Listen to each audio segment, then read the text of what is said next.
Baik, assalamualaikum warahmatullahi wabarakatuh. Alhamdulillah wa syukurillah wa nikmatillah la haula wa la quwata illa billahil aliyyil azim. Rabbi shrah li sadri wa yassir li amri wahlul 'uqdatam min lisani yafqahu qawli amma ba'du. Anak semuanya, kelas 12 Keperawatan SMK Kesehatan Purworejo. Alhamdulillah masih berjumpa dengan anak semuanya. Semoga salam saya menjumpai anak-anak semuanya dalam keadaan sehat walafiat. Walaupun sekarang ini masih banyak wabah penyakit COVID-19 atau corona, tetap stay di rumah, sabar di rumah, jaga kesehatan ya. Jangan lupa makan makanan yang bergizi tentunya. Jangan sampai orang kesehatan malah tidak sehat gitu ya. Jadi tetap jaga kesehatan. Kalau tak perlu untuk keluar, tak perlu keluar, di rumah saja gitu ya. Doakan semuanya sehat-sehat selalu, keluarga besar SMK Kesehatan Purworejo. Di pertemuan kali ini marilah kita baca basmalah dulu. Semoga Allah Subhanahu wa taala meridai kita semuanya. Bismillahirrahmanirrahim. Allahumma sholli wa sallim ala sayyidina Muhammad wa ala ali sayyidina Muhammad. Anak-anak semuanya, kemarin kita telah mengadakan ujian sekolah. Tentunya kalian sudah tahu nilainya, ada yang baik, ada yang kurang baik ya. Itu proses semuanya. Tak perlu disesali, tak perlu kecewa, apalagi sampai masuk dalam hati gitu ya. Memang seperti itu, ada nilai baik, ada nilai tidak baik ya. Seperti manusia, ada yang manusia yang baik, ada yang manusia tak baik. Ada manusia yang punya pasangan, juga ada manusia yang jomblo begitu ya. Tetap sabar ya, dan bersyukur. Nah saja tidak perlu banyak membuang waktu. Pada hari ini kita akan membahas tentang materi penyebaran agama Islam. Ini bab yang terakhir, bab kelima ya, yang kita akan pelajari sebenarnya. Tapi karena ya seperti bisa kalian ketahui, virus corona belum hilang. Kita doakan semoga cepat hilang dari bumi Nusantara kita dan dunia gitu ya. Ramadan datang, corona hilang, amin ya. Penyebaran Islam semenjak awal Islam didakwahkan, semangat untuk membumikan Islam itu tetap terasa. Pada masa Rasulullah SAW, penyebaran Islam telah jauh menyeberang wilayah yang beliau kuasai. Beliau itu kan dilahirkan di Mekah, kemudian hijrah kemana? Ke Madinah, betul. Setelah itu beliau juga menyebarkan Islam tidak cuma di negara Arab saja, tetapi lintas batas, lintas wilayah luar biasa. Sebelum Islam diterima dengan baik oleh warga Mekah, dakwah Islam telah menyeberang sampai Habsyah, yang saat ini kita kenal sebagai negara Ethiopia, Habsyah atau Ethiopia. Pada saat kaum muslimin menderita tekanan yang sangat luar biasa dari kekejaman orang-orang kafir Quraisy, mereka menyeberangi laut dan mengungsi ke Habsyah. Karena dulu di negara Arab itu sendiri, orang-orang Quraisy itu sangat membenci Islam, sangat membenci Islam. Karena apa? Mereka sudah punya agama. Jadi kalau orang yang sudah punya keyakinan diberikan keyakinan yang baru, itu akan melawan. Belum tentu dia mau menerima dakwah Islam. Makanya mereka menentang, apalagi orang-orang kafir Quraisy, masya Allah. Apalagi dulu ketika anak-anak ketahui, ketika orang penduduk Mekah itu melahirkan anak dan anaknya itu kok laki-laki, mereka akan senang, bangga, digendong, dipuja-puja dan sebagainya. Karena apa? Mereka yakin anak ini besar akan bisa menjadi orang hebat, berani bertarung, perang dan sebagainya. Tapi kalau yang lahir itu perempuan, aduh, lahir langsung diapain? Dibunuh, ditombak, macam-macam. Itu karena dulu pas zaman jahiliyah.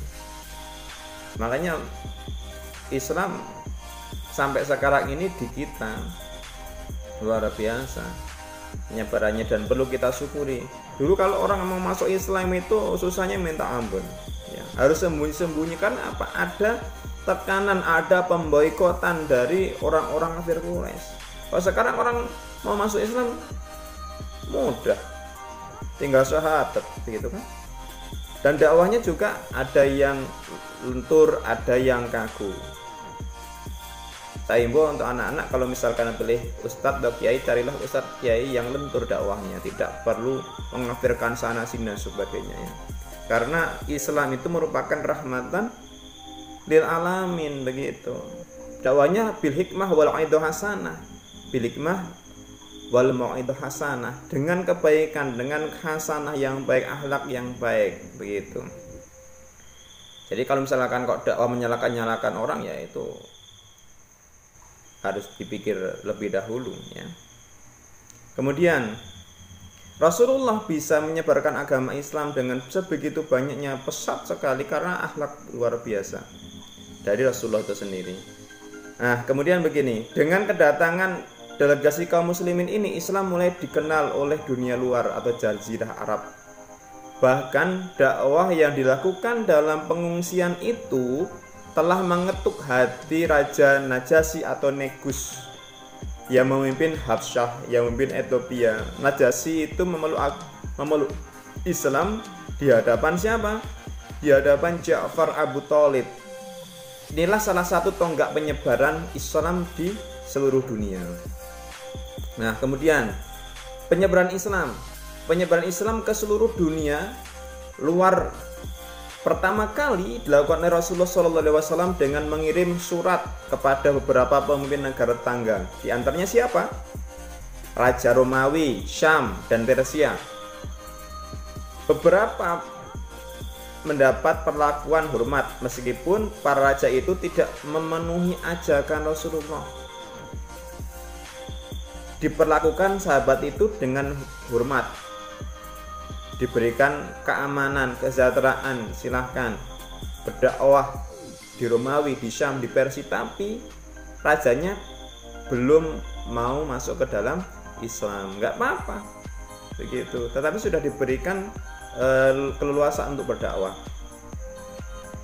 Meskipun mendapat penentangan dan penolakan, dakwah Islam terus bergerak dan membuahkan hasil yang menggembirakan tentunya. Ya namanya orang berdakwah ya, ajak-ajak dakwah itu kan ajak-ajak, berdakwah itu mengajak, intinya itu. Namanya orang mengajak itu ada yang mau, ada yang tidak mau begitu. Ngajak yuk ke pelaminan kita nikah menurutku, yuk ada yang mau, ada yang nggak mau begitu. Ngajak kan begitu, sama-sama kita dakwah. Nah kemudian begini, kita langsung masuk ke menjurus ke benua Afrika. Oke, dakwah Islam telah masuki benua Afrika semenjak Rasulullah SAW masih hidup. Pada tahun keberapa? Kelima dari kenabian. Rasulullah SAW merintahkan beberapa orang sahabatnya berjumlah kurang lebih ya 15-an orang, terdiri dari 11 orang laki-laki dan 4 orang wanita, untuk berhijrah ke Habsyah atau Ethiopia. Hijrah ini dipimpin oleh siapa? Utsman bin Mas'un, yang bertujuan untuk menghindari penyiksaan-penyiksaan, yang tujuannya juga menyelamatkan diri dari kaum Quraisy serta mendakwahkan agama Islam. Diusir oleh orang Quraisy karena ada tantangan-tantangan begitu di Arab Saudi, mereka lari pergi kemana? Ke Ethiopia. Selain itu, pada kurang lebih tahun ke-6 Hijriah, Nabi SAW mengutus sahabatnya, siapa? Hatib bin Abi Balta'ah, untuk menyampaikan surat dakwah atau surat masuk Islam kepada Muqawqis atau penguasa Mesir. Dulu itu jabatannya gubernur Romawi Timur itu beliaunya. Media dakwah Islam ke benua Afrika selain dengan cara tersebut di atas ya, juga melalui ekspansi wilayah kekuasaan umat Islam. Hal ini dimulai tatkala Umar bin Khattab menjadi khalifah Tahun berapa? 643 sampai 644 Masehi atau 13 sampai 23 Hijriah.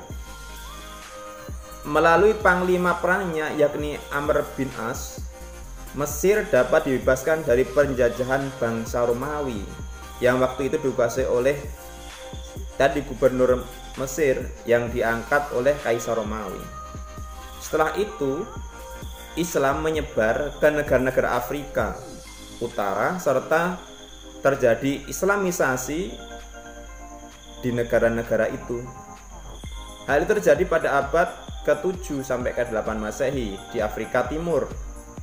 Faktor Islamisasi tampak jelas pada kedatangan dan ekspansi Islam sejak masa-masa awal hingga abad ke-20. Sedangkan penyebaran Islam ke Afrika Selatan antara lain dilakukan oleh para budak Melayu yang dibawa oleh orang-orang Eropa ke wilayah itu. Secara umum, penyebaran Islam di benua Afrika tidak lepas dari saingan antara Islam dan Kristen. Karena dulu mereka itu sudah punya agama, anak-anak. Kristen ada, ya Yahudi juga. Ada animisme atau aliran kepercayaan. Walaupun begitu, Islam di benua Afrika tetap berkembang ke arah yang lebih maju, baik kuantitas maupun kualitas. Di benua Afrika terdapat banyak negara yang penduduknya mayoritas umat Islam. Seperti apa? 1. Mesir, 2. Libya, 3. Tunisia, 4. Aljazair, 5. Maroko, 6. Sahara Barat, 7.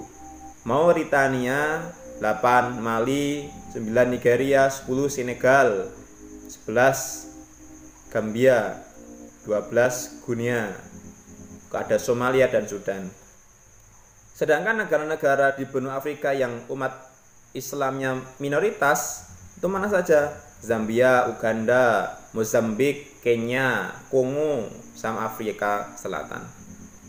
Nah, kemudian kita masuk ke salah satu negara yang luar biasa nih, Mesir. Anak-anak tahu pasti Mesir kan ya? Negara yang luar biasa sampai sekarang yang terkenal dengan piramidnya. Mesir telah terletak di pantai timur laut benua Afrika. Umat Islam di negeri ini merupakan mayoritas berdasarkan sensus tahun 1986. Jumlah umat Islam mencapai 90% dan seluruh penduduk ibu kota Mesir ialah Kairo dan bahasa resminya adalah bahasa Arab. Tahun 623 Masehi sampai 1914 Masehi, Mesir diperintah oleh kekhalifahan dan raja-raja Islam. Mesir menjadi protektorat Inggris dan tahun 1914 sampai tahun 1922 Masehi. Mesir merdeka dari Inggris pada tahun 1922 Masehi. Setelah merdeka, Mesir merupakan negara yang bentuk pemerintahannya ialah monarki atau konstitusional. Mesir menjadi negara republik pada tanggal 18 Juni 1953 dengan presiden pertama Mayor Jenderal Muhammad Naquib. Mesir merupakan negara agraris dan hasil pertaniannya adalah kapas, padi, padian, sayur mayur, tebu, buah-buahan. Ya. Selain itu, Mesir juga terdapat industri tekstil, kemudian berwisata, bahan kimia, baja, semen, pupuk, dan lain sebagainya. Negara Mesir adalah negara yang besar jasanya bagi kemajuan umat Islam di bidang ilmu pengetahuan, pendidikan, dan kebudayaan. Hal ini ditandai dengan apa? Didirikannya berbagai perguruan tinggi dan yang tertua di dunia. Apa itu? Universitas Al-Azhar di Kairo yang didirikan oleh Jauhar Al-Khatib As-Saqili pada tahun 7 Ramadan. Selama berabad-abad, Universitas Al-Azhar ini menjadi pusat pendidikan Islam dan tempat pertemuan puluhan ribu mahasiswa muslim yang datang dari seluruh dunia. Wah, luar biasa nih. Ya anak-anak, kalau misalkan pengen kuliah nih di Mesir ya, Al-Azhar ya, semoga salah satu di antara kalian semoga besok bisa ke Mesir walaupun ya tidak kuliah. Ngapain Pak Ahmad? A few moments later, a few inches later, 2 hours later, 1 ya tulan mungkin ya, atau traveling ya. Karena pusat peradaban luar biasa di negara Timur Tengah itu ya. Kemudian di bidang arsitektur nih, Mesir juga memiliki bangunan-bangunan yang memiliki nilai seni yang tinggi seperti apa? Al-Qasr, Al-Ghab atau Istana Barat. Yang kedua ada Al-Qasr Asy-Syarq atau Istana Timur. Ada juga Universitas Al-Azhar, tembok yang mengelilingi istana. Kemudian pintu-pintu gerbang yang terkenal dengan nama Bab An-Nasr, namanya, atau pintu kemenangan. Ada juga Bab Al-Fath, pintu pembukaan. Di Mesir juga terdapat masjid-masjid yang megah dan indah, misalnya Masjid Al-Azhar ya, Al-Azhar. Ada juga Masjid Makis, kemudian Masjid Rashidah, ada Masjid Akmar, ada juga Masjid Saleh dan Masjid Raya di Kairawan yang dibangun kembali pada tahun 862 Masehi. Mesir biasa juga disebut Jumhuriyah Misr Al-Arabiyah atau Republik Arab Mesir, yang luasnya luar biasa, sekitar 997.739 km persegi. Baik, itu anak-anak sedikit tentang Mesir ya, yang luar biasa perkembangannya. Dan saya lanjutkan. Keberhasilan dakwah Islam diikuti dengan berbondong-bondongnya manusia memeluk agama Islam. Pada masa Khulafaur Rasyidin, Islam telah diterima dalam wilayah yang sangat luas. Pada masa dinasti Umayyah dan Abbasiyah, penyebaran Islam telah mencapai hampir seluruh pelosok bumi. Luar biasa ya. Penyebaran ini mendapat bentuknya pada masa Kesultanan Umayyah dan Abbasiyah dengan nilai dan ajaran Islam yang tinggi. Mereka kemudian membentuk budaya Islam yang hingga saat ini telah mewariskan ilmu pengetahuan yang sangat tinggi. Bekas kebudayaan Islam terentang dalam semua wilayah yang pernah dikuasai oleh umat Islam.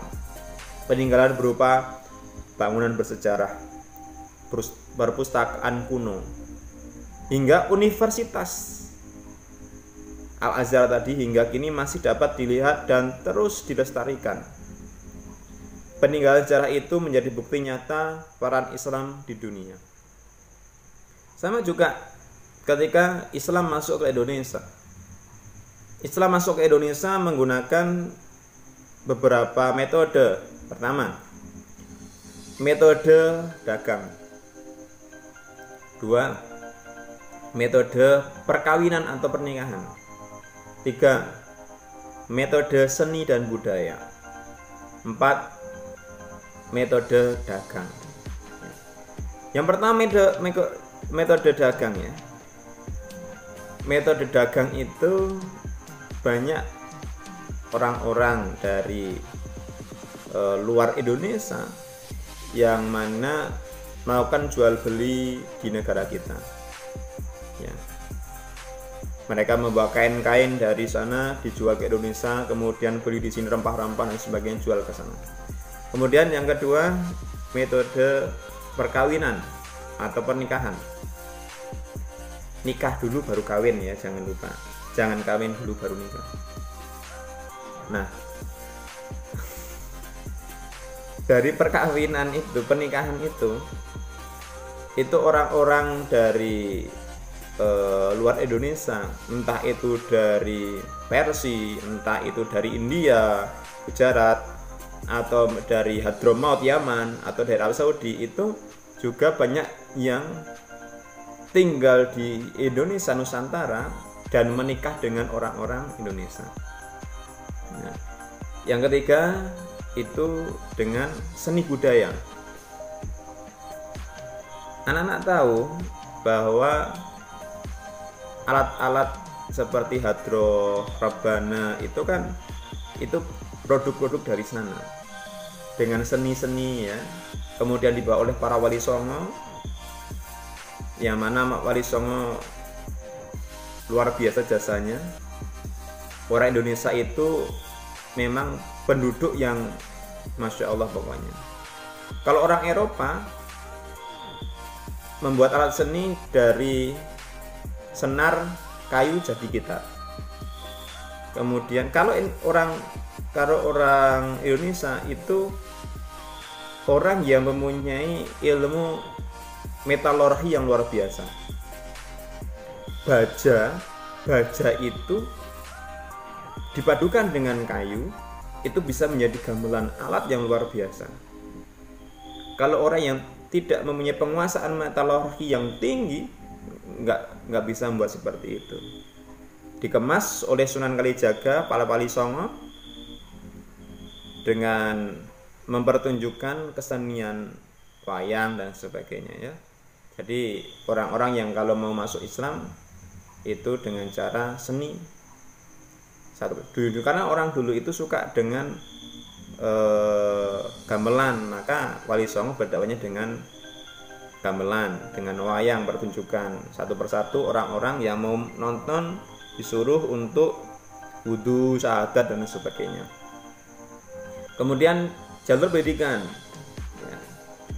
Pendidikan ketika itu orang-orang yang masuk agama, orang-orang yang mau masuk agama Islam itu kan sebelumnya dia sudah mempunyai agama ya.